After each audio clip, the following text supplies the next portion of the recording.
Thank you for joining us. My name is Michael Stewart. I work with the OI Foundation as the Regional Program Services Manager, and we want to thank you for joining us today in today's session on investing in sustainable health and well-being with Stefanie Sacks, culinary nutritionist.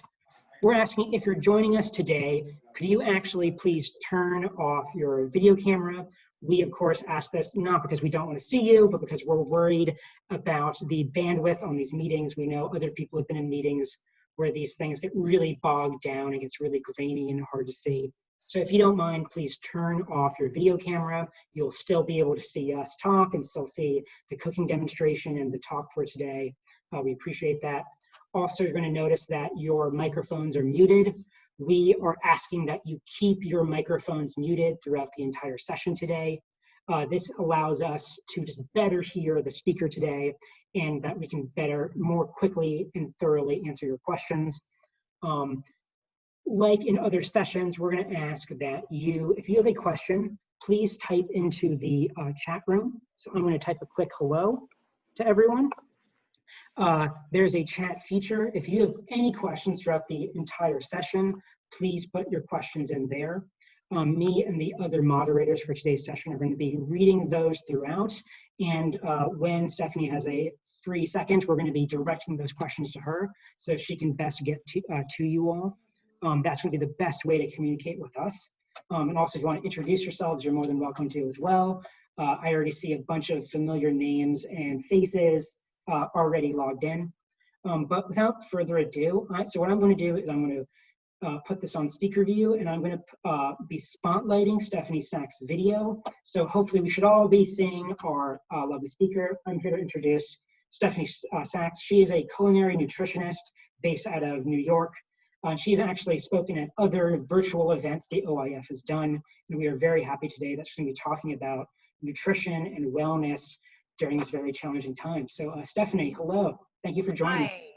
Thank you, and hello everybody, and thank you for joining me in my kitchen.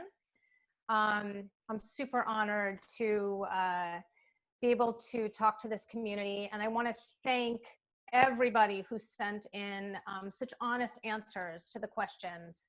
They gave me so much insight to be able to come up with the recipes that we're doing today, which I will get to in a moment, to talk to you about what they are and sort of how this goes. But as I am always starting these demo and dialogues, I like to take a moment where everybody just sits still and takes a deep breath. And I just want to honor where we're all at, okay? It's super important to have forgiveness right now. Forgiveness for ourselves and forgiveness for others, those around us, friends, family, whomever it may be, okay? And I'm going to put out to all of you what I'm going to ask you to forgive me for today, because there are a few things. You're in my home. I've got two kids, 11 and 14. So I don't know, you may hear them, you may see them. I also have two dogs, one of which is a puppy. So you'll definitely hear them. And I will make sure that you see them when I take you out to my herb pots. I also just want you to forgive me because I don't like the way the outside of my pots look. They're kind of messy, not beautifully cleaned as I wish. So welcome to my kitchen, my home, and also just for any technical difficulties we may have. I've been doing these demo and dialogues. I've used different platforms. This is the first time we're using Zoom. And I'm working hard with the OI team to give you a 2-camera view, even a 3-camera view. And so we've spent the past hour trying to sort through all of these technical challenges to give you the best experience. I'm also on a lavalier mic, which is a portable mic. So I can move about my small kitchen and you can still hear me and I don't have to scream. So with that, that's my son and my husband who are waving to me and smiling to me. That's why I'm smiling. So We have quite a setup here, actually. My husband's father was a professional photographer, so we have a spotlight coming in, a light that he had. So it's really a fun makeshift setup, which maybe I'll give you a view of when I go out to my herbs. So I also, in terms of questions, what I would like to do, and Michael laid it out for you pretty clearly, but feel free to ask questions as it pertains to what I am cooking at that moment. I'm happy to answer. And I'm going to try to address so many of the questions that all of you sent in with your comments. For any questions that are general, save them for after. We'll have time to just sit and address questions at the end as well. And I'll try to get to everything. If we don't, you will have my email, and I encourage you to email me directly, and I will definitely get back to you, definitely. So without further ado, here we go. So you all have recipes that were sent to you via PDF. There are essentially 4 recipes that I'm going to do today. And I've sent you a couple of extra recipes as well. Some of the concerns that everyone had to deal with planning. So how do I effectively plan to shop, to cook, to buy healthy ingredients? And one of the things that I want to say to everybody before we start is that, and I always ask this question, do you have time to plan doctor's appointments? Do you have time to plan play dates for your kids? Do you have time to plan meetings? If you have time to do all of that, you also have time to spend 15 minutes a week planning your meals. What days am I going to go shopping? What am I going to buy? And maybe what are the recipes that I want to make? Another question is, how do you cook things in a one-pot way and cook things that can be stored? So we're going to do some of that today. So what we're going to start out with first is I'm going to show you how there was a question about winter squash and cutting winter squash and cooking winter squash and eating it. So I'm going to start out with baking 2 different types of winter squash. Then I'm going to jump into a turkey black bean chili. Super easy, super quick. And for those of you who are vegetarians or want to be vegetarians, you can actually use tempeh instead of the turkey, or you can actually double up on the beans. This turkey recipe can be put into a tortilla, can be put into a taco, can actually just be put on top of rice or quinoa, and it also can be eaten with squash. I'm going to do wilted greens, which actually is a recipe from my book, which I know many of you will get a copy of. And we're going to work with kale, spinach, and chard. And I'm going to show you how to do that pretty quickly. And then I'm going to do 2 different smoothies. There were some questions about getting dark leafy greens into the diet. So outside of a wilted greens recipe, which sometimes can not be as palatable for kids, although I will show you a little trick there, a great way to do it is through smoothies. So that's what I'm going to do. So let me start. Michael, any questions yet? So far, we are good. People are admiring your pans. Okay, great. So this is a spaghetti squash, and this is an acorn squash. 2 you can commonly find in any grocery store. I tried to get a delicata, which is a smaller squash. And I know that there were a lot of people who talked about having challenges holding a knife and gripping a knife. And so I wanted to get the delicata because it's smaller and easier to manage. But unfortunately, I was not able to. So I got my hands on what I could. The key to squash is it's round, it's uneven, and you have to create stability with it and for it. So I grip it and I take my knife here. Oh, what I want to show you too about knives. This is a chef's knife, and this is a company called Global. I like their knives because they're small and they're easy to grip. This here is a smaller chef's knife. And for smaller hands, or if you have problems gripping, sometimes this smaller knife is much better. Using a paring knife or a steak knife, that can be really dangerous.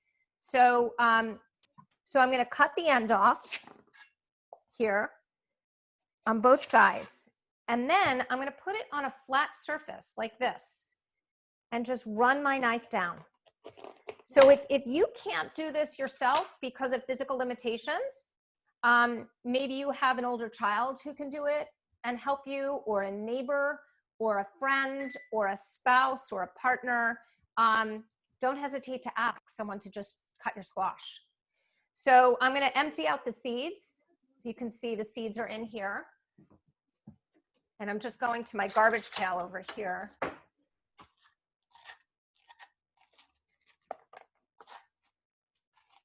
And you can actually keep these seeds and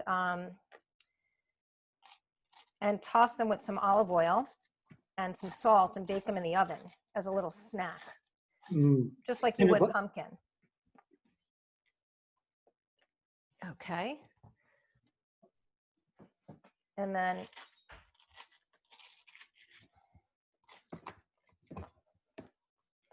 okay, so this is what it looks like. Super simple, beautiful. You can just put a little olive oil on it, which I'm going to do right now. Just keep it moist. A little bit of salt, just like so. And then I massage it around, just like that. And then let me grab my pan, which is over here. I actually have my puppy standing in the kitchen with me. And I just put it on this baking sheet just like this. And that's it. And you put it in the oven. Okay. So I'm going to put this over here while I do the acorn squash so I can show you the difference in the two. Do you want to salt that before or after putting it in the oven? I just salt. Did you say salt? Yes. Yeah. So I just salted it before I put it in. Okay. As I always say with salt, you know, you put a little bit in for flavor and then you can re-salt it if you need to. The squash is typically, sometimes squash can be quite sweet and sometimes it's more mild in flavor. So this is the acorn, and I'm actually not going to cook this one right now, but I'm going to show you guys something. Look how gorgeous that is. I love that. And I like to stop and really look at sort of the beauty of food, the colors, the textures, the smells. And again, it's on a flat surface and I'm cutting down. And then I would clean this out as well.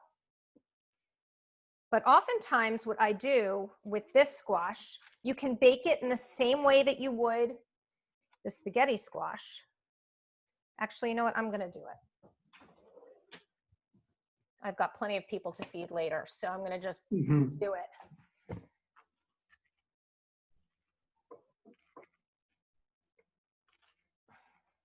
And you do need a little muscle to get these seeds out. So if you can't do it yourself, whoever you're asking to cut your squash, have them take the seeds out too.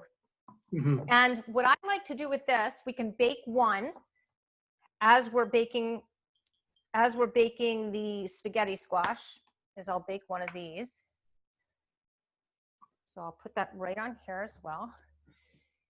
And another thing that I do is I make squash chips. I'm going a little off script here, but that's tends to be what I do. So I make squash chips, and so I just do this. And this can be, you know, this can be tough to cut. So, and it's also, if kids are doing it, you want to watch them because the skin can be a little waxy and the knife can slip a bit. So, okay. So you can see how beautiful that is. It looks like that, right? And so what I'll do with something like this is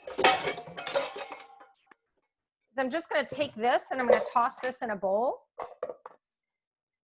And I'll toss some olive oil and salt in here, and then I'll bake this on another pan. Okay. And just flatten it out. But I'm not going to do that right now. I may not get to baking this, guys, but I'm just telling you how to do it. Because I only have one rack in the oven that I'm using. So will those chips get like a crispy texture? Yeah, they will.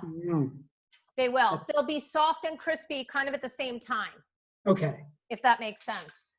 I think I got you. No, it's like kind of like the best parts of like a thick cut potato almost. Yes. Mm-hmm. You've got yeah. a little bit of, yeah. Okay, so now I'm going to jump on to the chili. And this is a great one-pot dish. This is a dish that you can freeze. Before actually you jump into that, can I jump? We have a question here from the audience that might be used to people. They're asking, is a mandolin strong enough to slice an acorn squash for those chips? I would not recommend a mandolin for that. I have two different mandolins, which I'm happy to show you because they're very, very different. This is a mandolin that I got as a gift from, I think, Williams Sonoma. And you can see it has a stand and it's sturdy and it's got a, you know, it's got a lead here, right? In a guard, a lead and a guard.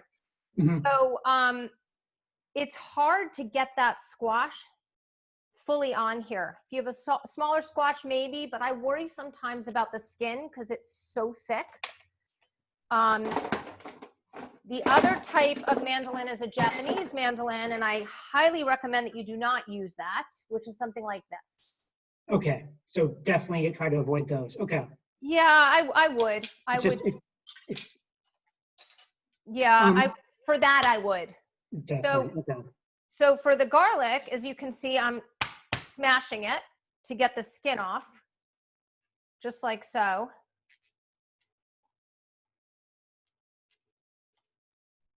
And then I'm just gonna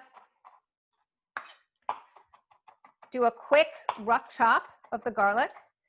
So one of the things I just wanna show everybody in terms of a quick little knife skills without me being with all of you is that what I wanna impress upon people when using a knife is that a knife is an extension of your arm, okay? And your knife should never leave your cutting board. So you don't want to chop like this. Okay, sorry, that was really loud.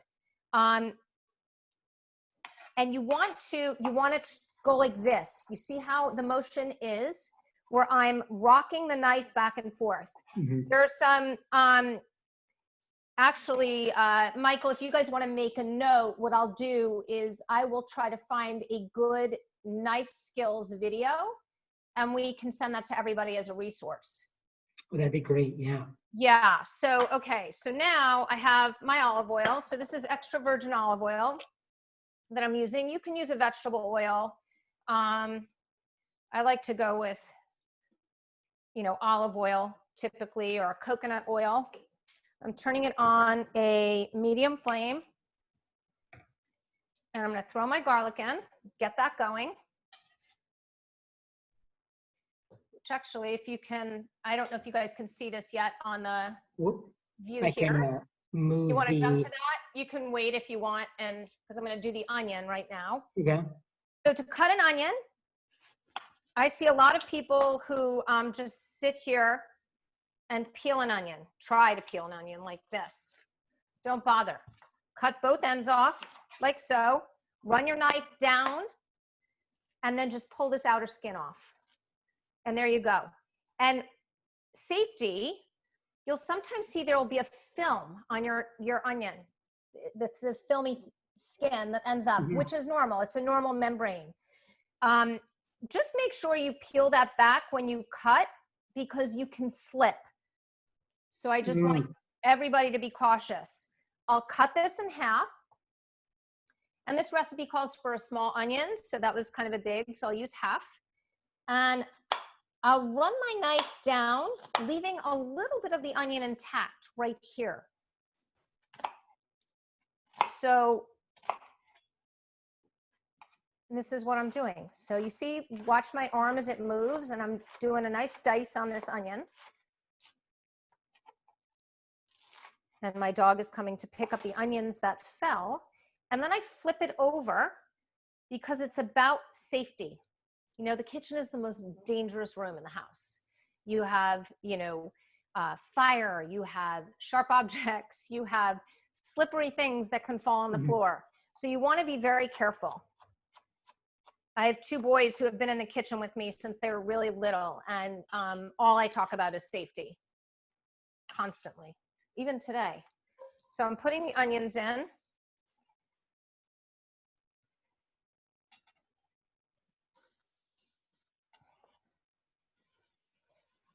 Okay, move this over here.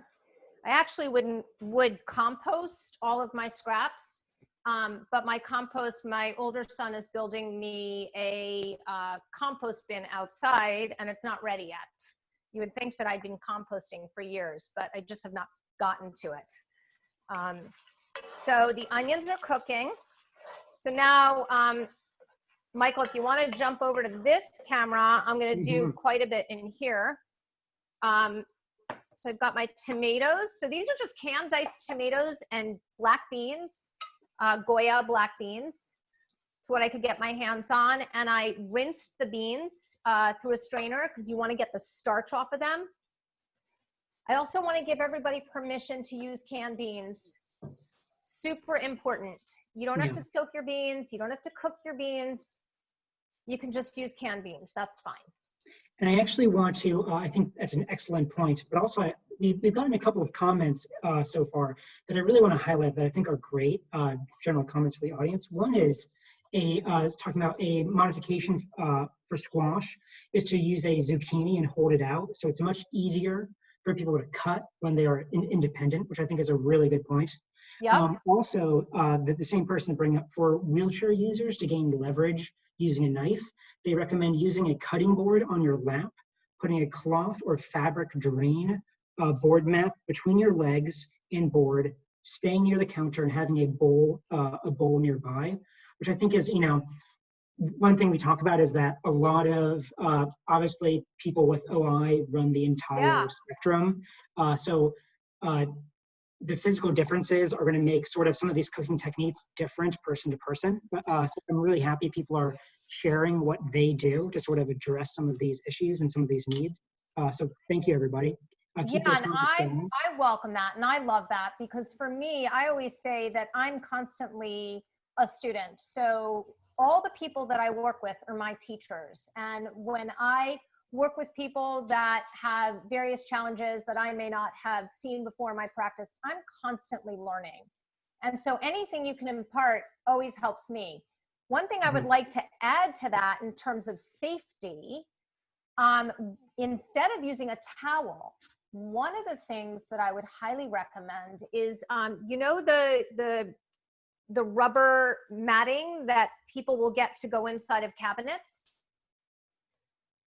That is actually a really good grip. And it's something you can get a roll for a couple bucks at a hardware store. And you just cut it. It's easy to cut. And it goes really well. It could fit on your lap. You cut it to the size of your board. And I think you may get a better grip than you would with a towel. I think that's a really good point. I'm also seeing a comment about someone, I got a step aerobics step for the kitchen. It's much wider and more stable than a step stool. Game changer for us under 5 foot. Yeah, those are great too. Those are phenomenal. Absolutely. And even some of the kids stools, like they have a lot of great lower kids stools that you can use for when you're teaching kids how to cook in a kitchen. They have all these different apparatus. So that would be another one. So what I did was I tossed some cumin in here. And now this here is chipotle chili and adobo. If you don't have this, you don't have to buy this for this dish. What you can use instead is just chili powder. But I'm going to use this. I have to just grab another cutting board. And this is spice. If you don't like spice or you have trouble tolerating spice, I recommend not using this. I recommend just sticking with a mild chili powder. So I'm just gonna, can you guys see what I'm doing? Yeah.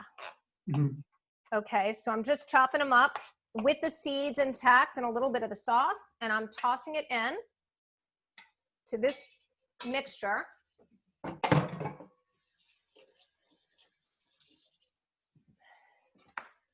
And then now I'm going to add my turkey meat, which one thing I want to point out, there were some questions about how to cook with red meat. And what I want to say is let's try to avoid red meat as a regular part of the diet, high in saturated fat. There are a lot of other issues with red meat, and it's something you can read about in my book. And I eat red meat once in a blue moon, but you can inexpensively get ground chicken, ground turkey, and it tastes, in my opinion, just as good, and it's healthier for you. So this here is ground turkey, and I'm throwing it in the pan.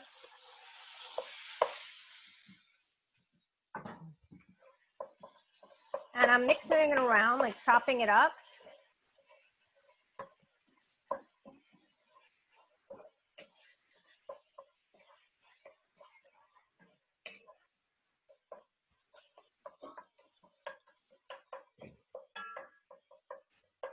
I'm going to put the top on so the meat steams a bit. Oh, get this. Okay. So let me just. So while you're doing that, actually, I see, I think I missed one question Okay. from earlier about the chips. What temperature are you baking the chips at? I'm going to do it. Well, this is a funny oven, the one I'm using. So right now I have the oven at like 325.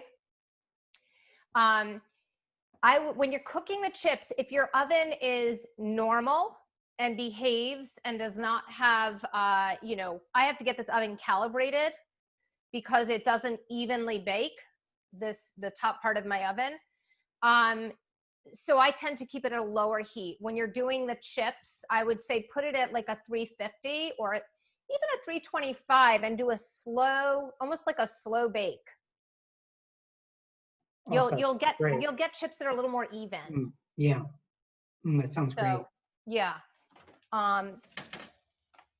Okay. I don't know why I turned that off for some reason. That wasn't smart. So for those, did you say you added adobo peppers? Is that what it was? Yeah. So chipotle and adobo. So can you, I'm actually very curious about this ingredient. So I've seen it before off in the distance at supermarkets. Is that a shelf-stable thing once you open it? Or do you have to, like, if you say get like a jar of it, do you have to use the whole thing pretty soon? No, you can keep it, you know, you can keep it for, I would say a few weeks. I mean, I've had this jar, I put it in this jar. And the only reason I don't normally, this is not a product that I normally buy, but I did a demo and dialogue last week for another community. And this happened to be one of the questions, how to cook with this. So what I try to do, so when I get all of the responses from the participants, what I try to do is create a menu for the demo and dialogue that's gonna address, you know, most of the questions or as many questions as I possibly can. So I used this in this dish, but it's got a delicious flavor. If you like chipotle, which is smoky and, you know, spicy, it's got a lot of depth. It's a great addition to this dish. So would you say this turkey chili though will be spicy when you're done with it? With the amount of chipotle I put in, probably it'll be a bit spicy, which means that my husband won't be eating it. Probably. Okay. So can you guys see what this looks like here? Oh yeah. Okay. So stay on this camera because I'm going to just throw the black beans in. And again, if you are a vegetarian or you want to be a vegetarian, instead of putting the turkey meat in, crumple up the tempeh and put the tempeh in, okay? And let it cook. It will brown. It will get a little crispy. It will be beautiful. And then you put your beans in, and then you put your tomatoes in, and that's it. Super simple. Okay. And this can be frozen. So you can double batch this and you can freeze it. Yeah. So I'm going to put the cover on it to let it kind of cook. And I'm going to actually move it to a different burner so I can get onto the greens. Sure. So when you said you're adding tomatoes, what kind of tomatoes are you adding? Are we talking about something from a can or fresh? You can do what I did there. So what I try to do in my recipes is, it would be great to do beautiful fresh tomatoes in there, and you absolutely can. You can do like a pint of grape tomatoes, and you can cut them in half or quarter them. That being said, it will take you longer. It's more labor intensive, obviously. And if you're having challenges with gripping a knife or holding a knife, forget the tomatoes. Just buy a can of diced tomatoes, a 15-ounce can of diced tomatoes. You're not sacrificing much nutrition, if any, and use that instead. So what I try to do with my recipes is make them usable for anybody and everybody, no matter where you are on the spectrum of healthy eating and cooking. I don't want to exclude anyone from the conversation. So, you know, I can sit here and talk to you about organics until I'm blue in the face, and high welfare animal foods, and the importance of organic dairy, but in the end, you know, what my goal is to just expose people to what whole foods are, healthy foods, and meet you where you're at. So I've learned over the years to step off of my high horse from the 80s and 90s and put myself in a place where what I do and how I speak about food is accessible to everyone. And that's why I ended up writing the book that I wrote. So, okay, so this is a greens recipe. It's wilted greens. It's in my book. I'm gonna talk to you about it a couple different ways. So I have here, this is some kale, and this is baby spinach. You can get all your greens boxed and cleaned and prepped this day and age. If that's easier for you, great. I tend to like to quadruple wash the triple wash. So what I want to show you just quickly is this. We have this joke in sort of amongst my colleagues is, you know, are you chopping your greens or are you stripping and ripping? Okay. And so, you know, kale, although this here, the way I bought it, it's already ripped. Kale can have a thick spine in the middle, which can be really unpalatable. And so what I always say is just take your hands, forget cutting if you can't hold a knife. It's very therapeutic. Just rip the leaves and rip it away from the spine and toss the spine. Okay. Or save it for a stock if you want to make a stock. Spinach, I highly recommend if you want to cut your time that you buy baby spinach, because sometimes cleaning spinach can be a total nightmare because it can have so much sand in it. So let's just figure out what the easiest way to do it is. And then here I actually did buy some chard. For those of you who may not know what chard looks like, this is chard, and you can also buy rainbow chard. And I just chopped it. The stem here is actually very tender, and it's kind of like a lettuce flavor, like a romaine lettuce flavor. So I just chopped it up and I put it in the salad spinner to clean it. I'm going to just show you something super quick that may be helpful is storing greens. So what I like to do when I get greens is I like to cut them and store them right away. Because if you toss them in the fridge the way they are, they can get wilted. So what I do is I clean my greens and I just toss them into a Ziploc like so. And they're still wet, so there's some moisture there. And then I take it here, close part of it up, but then I push all the air out. Okay, so it's almost like you're vacuum sealing them. Yeah. And you can see what they look like now. Do that with your greens and they'll store for up to a week. Oh, that's And then you awesome. can pull it out and you can use it for salad. You can use it for, I'll show you how to use greens for smoothie. Or you can use it for this dish here. So that's my little greens trick for you. So now for wilted greens here, what I'm gonna do is take some olive oil in my little wok and turn it on. I like to add garlic to anything and everything because it's an antibacterial, it's anti-inflammatory. If you do have trouble digesting garlic, because some people do and it's a real thing, cut the garlic open and you'll see inside what's called is the germ. Pull the germ out. Is that sometimes that little green strip I sometimes see? Okay. Yes. And if you remove the germ, sometimes what ends up happening is, excuse my dogs, the digestive woes go away. So I'm throwing in my garlic. So that's a little tip. Okay. Thank you, Jack. Mm-hmm.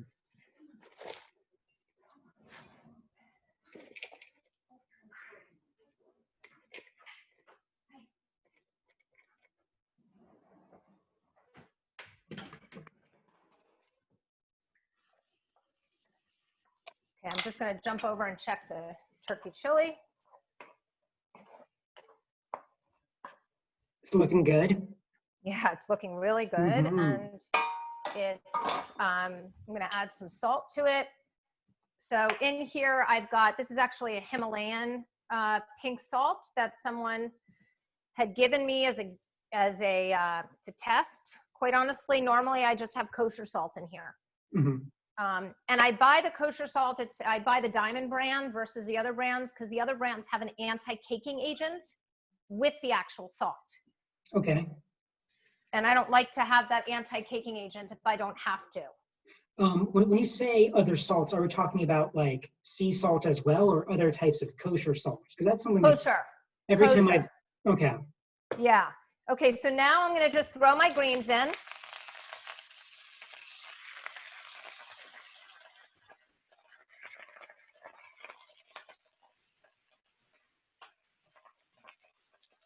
So what's in that pan right now? I think it's some garlic, a little bit of, there's some oil in there too? There's and olive oil, there's garlic. You can take crushed red pepper and put it in, it's optional. Since I spiced my chili up so much, I'm gonna save everybody from extra spice. For kids, a good thing to do is to put a little apple juice in it. Interesting. Okay. So that sweetens the bitterness of the greens, believe it or not.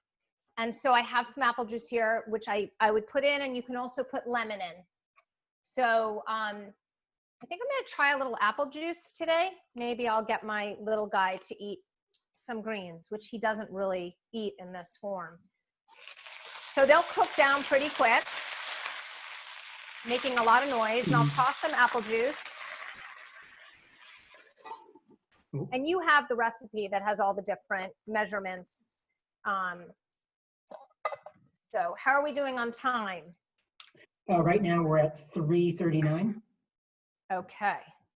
All right. So I'm going to jump on the smoothies.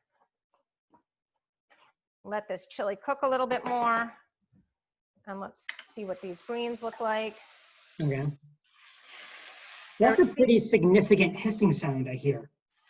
That what? That's like a pretty, that sounds like it's really cooking. You're not slow cooking those greens or anything. No, really. I'm not slow cooking it. I mean, I have it on a medium heat, believe it or not. Okay. So I tend to go to medium. So the greens are done. Okay. That's it. So you guys can you see in this pot, Mm-hmm. you can see the greens are done. And so now instead of cooking them more, I'll just turn it off and leave the cover on. And that's that. So it's that simple. My sink is not looking the way I'd want it to look, but that's okay. And the squash is starting to get soft. And so now we are going to jump on the smoothies. So let me talk to you about blenders. The smoothies that we're going to make today, you can make in the quantities that we're making, and you can keep them in, if you have, very handy are these ball jars. And I think it's like, I don't know, like $8 for a case of 12 with the lids. And you buy a case and you can literally just store your smoothies in here in the fridge, and you can make it one day and then you can have it that day and then the next day. And then, so you're making a smoothie every other day versus every day, depending on who's drinking it in the house. So I have a Vitamix here. Now, if you were going to make any investment in any kitchen supplies outside of knives and pots and pans, I would invest in a Vitamix. And a Vitamix is not a blender. A Vitamix is a Vitamix. The motor has the strength of a chainsaw motor, and it can help you process anything in your kitchen, literally. So it's a great tool that makes, you know, pureeing and even chopping to some extent, because there are different versions of Vitamix that you can get. And, you know, they cost anywhere from, I think, in the high 200s to all the way up to, you know, I mean, for professional ones, over $1,000. So anyway, this is a Vitamix, and it's going to be noisy when I turn it on. So I'll give everybody a warning, whoever's noise sensitive, because I know I am. But yeah, I'll endure the noise. So I do everything right in here. So this is my Green Goddess smoothie, and this is something that I tend to have. I'm not on a Green Goddess smoothie kick right now, but this is something that during the summer months I typically have every morning. And so I just toss everything in. So I'll take cucumber. This is an English cucumber, so it's not waxed. If you do have a cucumber that's waxed, I ask you to please peel it. You don't want to have that skin in. It has a bitter flavor, and you do not need to be eating the wax. So I'm going to just toss this in here. I'm going to toss a handful of greens in. And again, you guys have the measurements. I don't really measure anything when I cook. I'm going to use rice milk. So this is Rice Dream plain rice milk. I like this because it's super light. It's not highly caloric. You guys could go with an almond milk as an option too, because of the higher calcium levels. But that's the rice milk. And sometimes these non-dairy milks have added calcium. So I'm not sure which brands actually do. Excuse me, I'm just multitasking here. Okay, and I have to put a little bit more rice milk in here.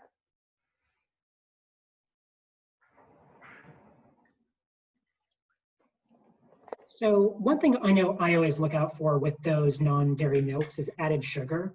Yes. Do you find that there's certain types of non-dairy milks that are just overall better with having less added sugar? I mean, a lot of the milks now have an unsweetened version. So I just recommend going with that. Okay. Yeah.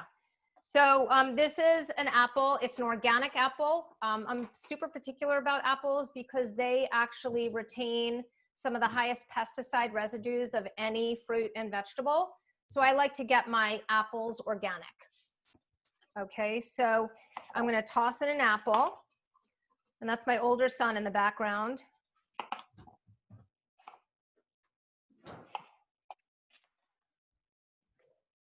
Okay, I'm going to give the core of the apple to my puppy who's standing right here because she loves apple cores.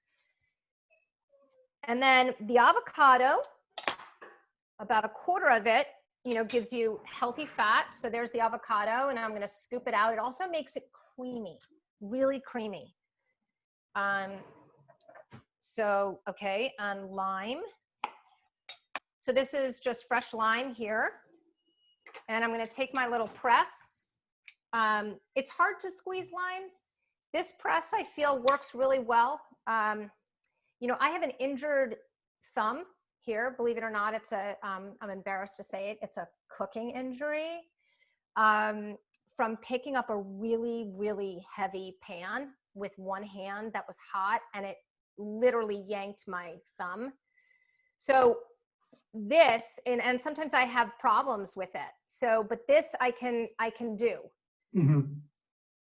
with either hand. So I'll put the lime in, and Michael, get ready, because I'm going to take everybody out to my mint.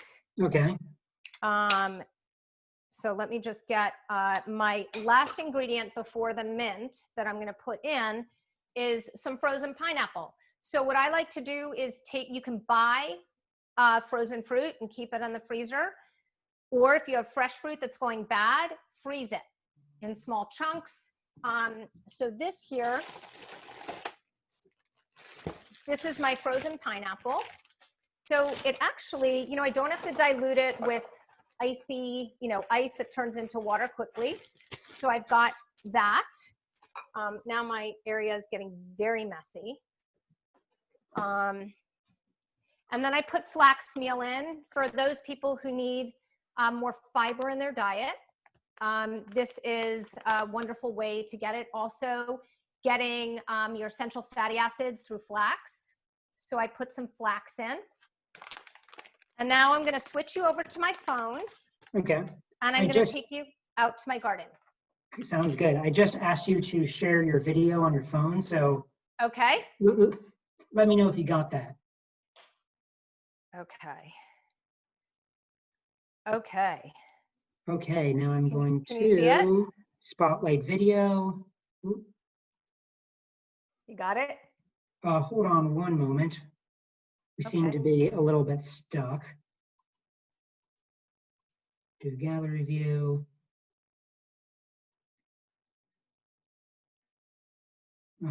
Pin video. So it looks like you turned off your video. Oh, did I? We do not see you. We see your beautiful kitchen. Oh, there we go. Perfect. Okay, you see it. All right. You ready? Can you see us? Yes. See, right? Okay, so I'm taking you out to my pots. These are my seedlings, and I think my mom is in the Zoom, so she's probably in shock that my seedlings look so beautiful. They look great, yeah. I think they need water. Oh, we have some puppies. Stephanie, it sounds like your audio might be cutting out. But I see some of your plantings right there. They look gorgeous. Lots of envy over your fresh herbs. So that looks like it might be mint. Okay. And then I have some more pots over here. Yeah. Stephanie, I apologize. It looks like your audio cut out for a few seconds when you were right at your pots. Okay, how'd that go? I think that went pretty well. So I was just saying, I think some of your audio cut off right when you were picking from your pots. Oh, okay. So explain to us what you got. So what I have here is just mint. I was using one hand, so unfortunately I pulled the root out, but that's okay. And so I just have some fresh mint leaves, beautiful mint. I'm going to throw it in here. Mint is great to settle the stomach. Everything here is anti-inflammatory. You can use mint, cilantro, parsley. I personally like the mint. And one of the other things that I just want to point out too is that, if you don't have an outdoor space, you can just do pots of herbs in your home. So I encourage that. And now this is going to go on, and it's going to be noisy. Okay. So fair warning to everyone, if you want to mute your computer for the next 5 seconds, we understand. Okay.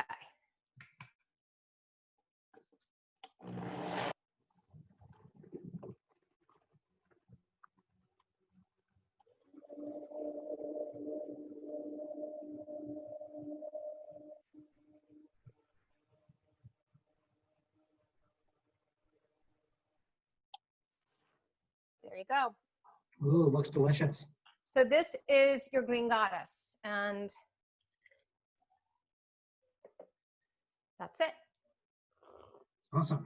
Can I ask, is a immersion blender a good substitute, or can it be a good in a pinch? Not for this. No, not really. Immersion blenders are tough. They're great for soups. it's really tough for something like this. Okay. Yeah. So let me just get a vessel to put this in. Okay. So then I can quickly make the other smoothie.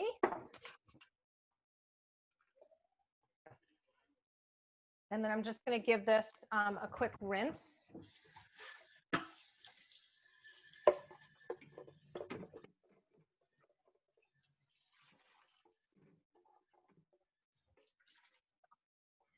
Okay. So that was super easy. All right. So now I'm going to do a smoothie called Berry Smooth. And again, this is a recipe that you have. This happens to be a recipe in my book as well. Here are some almonds that I'm putting in. So it's avocado, almonds. I've got some coconut water here.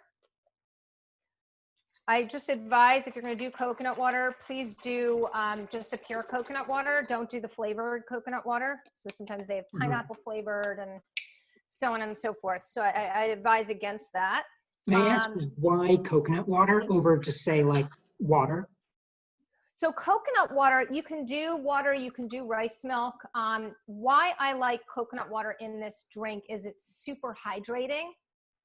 So, and it replenishes electrolytes, particularly potassium, which is something we'll lose, you know, that we lose regularly.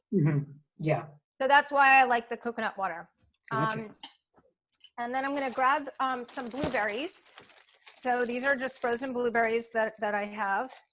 Yikes.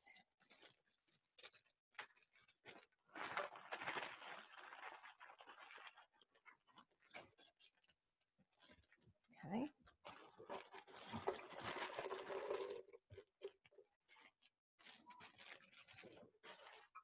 Okay, let me just make sure I'm getting everything. So it's the almonds. Yeah. So this is a bit in.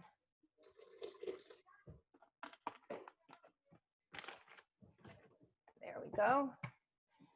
Okay, guys, it's going to be noisy.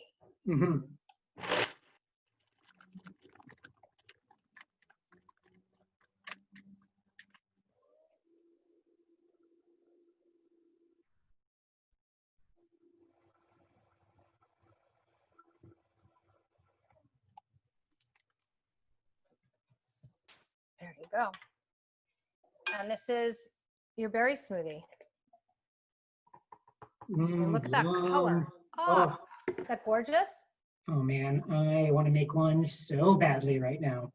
Yeah, and you can add honey to that as well. I didn't. Yeah. But that's another ingredient that you can add. Yeah. So, so those are all of the recipes, guys. But I'm not leaving you just yet. What I would do is open this up to, wow, here we go. Okay, so the squash is ready. So I want to just show you what spaghetti squash looks like and a unique way that you can eat this dish.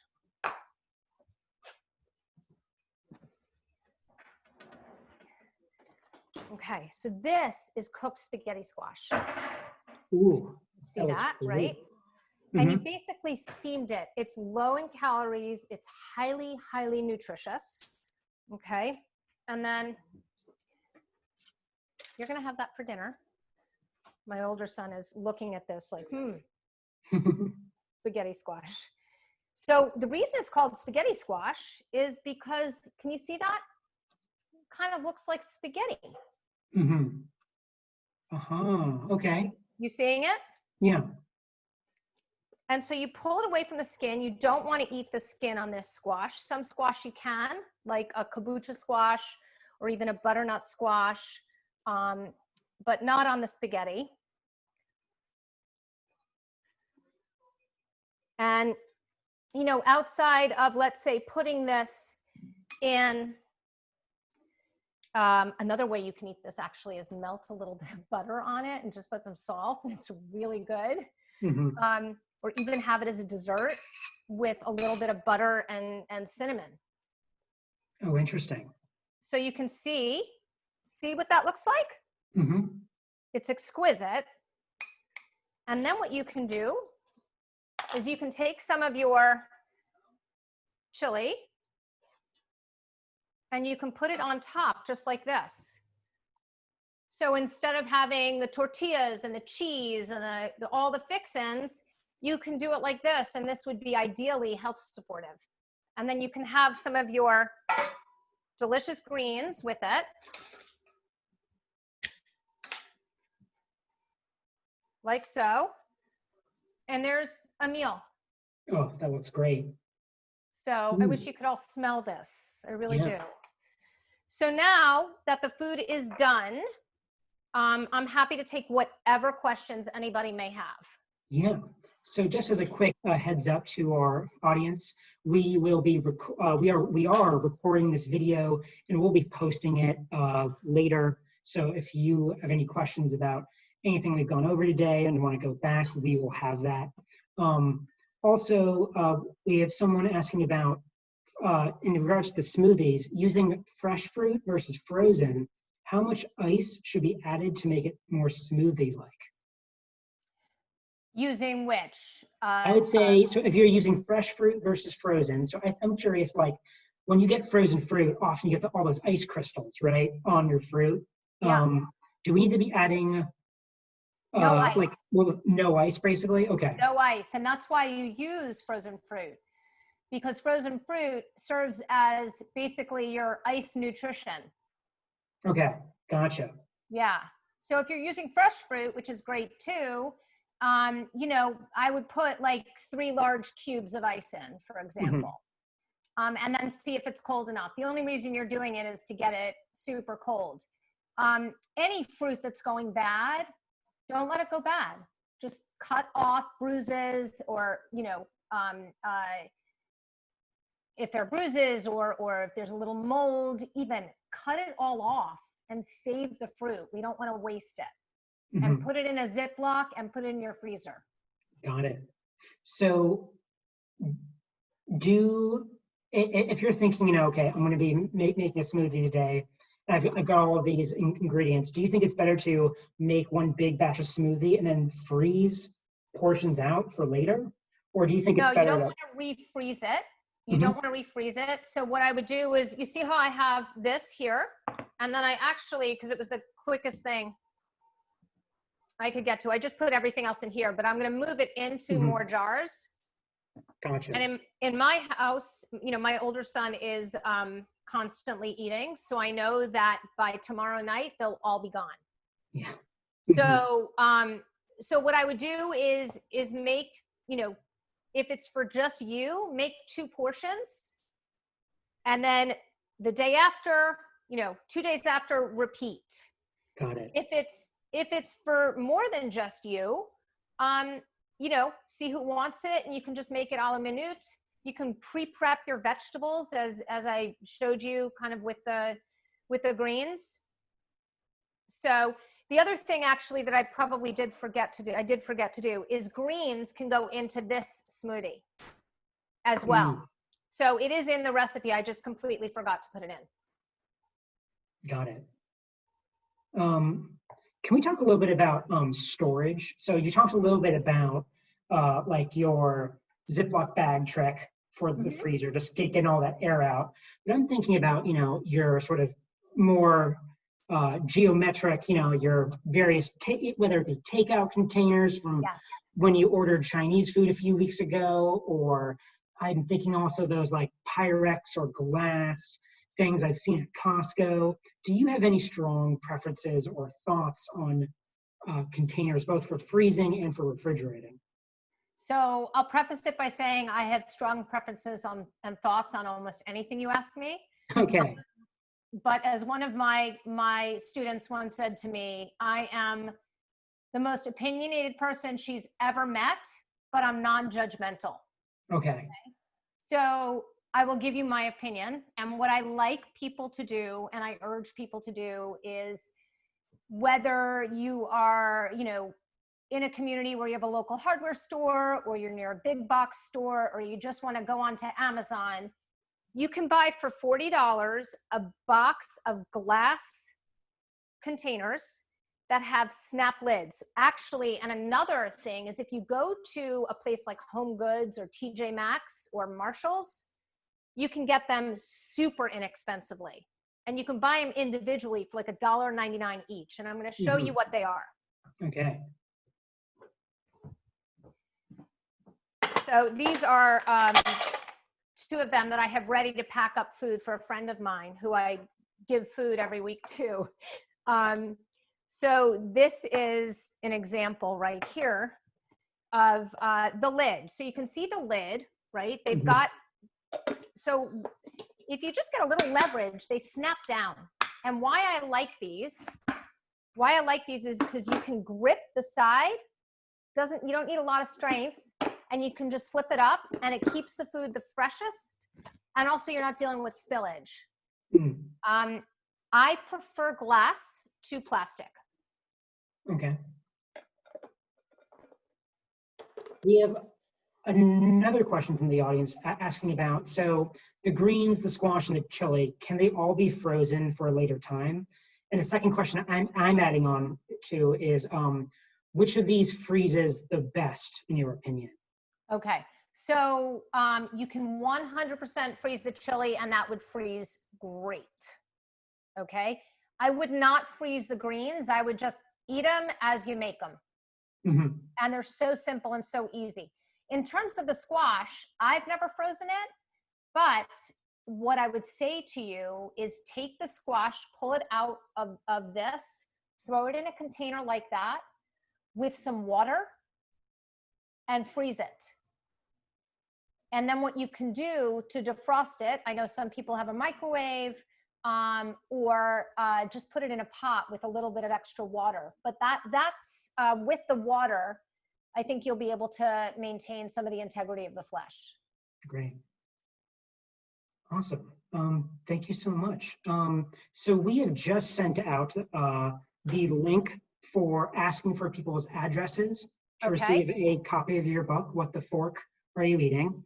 Great. And we want to ask that for those of you still with us, if you have any final questions for Stefanie, please type them in now. We'll give you about 1 minute to get those to us. Otherwise, Stefanie, I want to thank you so much for joining us today. This was really great. Thanks for having me. Thank you for welcoming us into your home and your kitchen. This was great. Thank you. And this, guys, for those of you who are left, this is the Acorn Squash. So, I mean, the smell is extraordinary. Yeah. So what's the flavor difference between the spaghetti and the acorn squash? So the spaghetti squash is actually lighter and has a much more mild flavor. The acorn squash is more potato-y, and it's kind of like a sort of a super mild sweet potato. Got it. In terms of its flavor. But depending on what time of year you get it, it varies in sweetness. Great. Yeah. That's fantastic. Thank you so much for joining us. And thank you, guys. Again, to those of you who are still on the call, we just shared a SurveyMonkey link. We're asking you for your shipping address so that we can get you those copies. Stefanie Sacks, thank you so much. And this was a pleasure. Thank you so much. Yeah. Thank you, everyone. Have a good day. Bye.